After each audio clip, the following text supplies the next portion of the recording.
માણાવદરમાં કારડિયા રાજપૂત સમાજનું ભવ્ય સ્નેહ મિલન યોજાયું હતું। આ સ્નેહ મિલન કાર્યક્રમમાં શિક્ષણ અને સંગઠન અંગે ચર્ચાઓ કરવામાં આવી હતી। માણાવદર ખાતે કારડિયા રાજપૂત સમાજ દ્વારા એક ભવ્ય સ્નેહ મિલન કાર્યક્રમનું આયોજન કરવામાં આવ્યું હતું।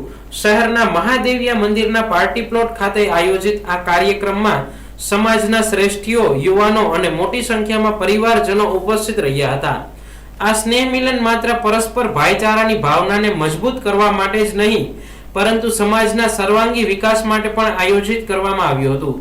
સમાજ એક મંચ પર આવે અને એકતાના સૂત્રે બંધાય તેવા પ્રયાસો અંગે ચર્ચાઓ કરવામાં આવી હતી। આજના સ્પર્ધાત્મક યુગમાં સમાજના વિદ્યાર્થીઓ શિક્ષણના ક્ષેત્રે આગળ વધે અને ઉજ્જવળ કારકિર્દીનું નિર્માણ કરી શકે તે માટે માર્ગદર્શન આપવામાં આવ્યું હતું।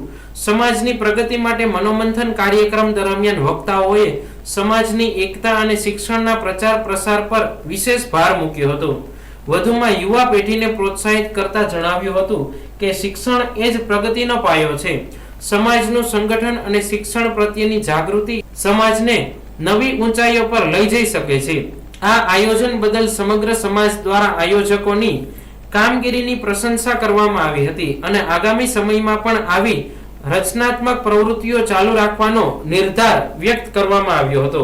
માણાવદરથી કારડિયા રાજપૂત સમાજમાં આગેવાન તરીકે રણજીતભાઈ ગોહિલ અમે જે સંમેલન કારડિયા રાજપૂત સમાજનું સંમેલન જે રાખેલ હતું, ગ્રામ્ય માણાવદર શહેર તથા ગ્રામ્ય વિસ્તારનું જે સંમેલન સફળતાપૂર્વક પૂર્ણ થઈ ગયેલ છે।